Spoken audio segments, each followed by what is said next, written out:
Hello, আসসালামু আলাইকুম viewer, সবাই কেমন আছেন? আলহামদুলিল্লাহ আমি ভালো আছি। শুভ বিকাল সবাইকে।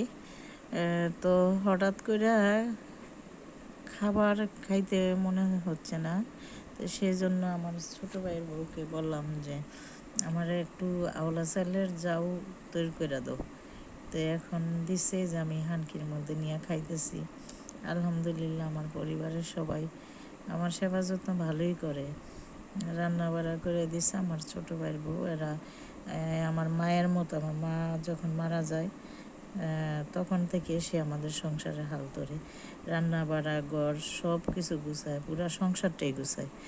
তো আল্লাহ তাকে সুস্থ রাখুক, যাতে এভাবেই আমাদের সাথে সব সময় পরিবারের বন্ধনে আবদ্ধ থাকতে পারে। তো সবাই আমার পেজটা লাইক কমেন্ট শেয়ার করবেন। আল্লাহ হাফেজ।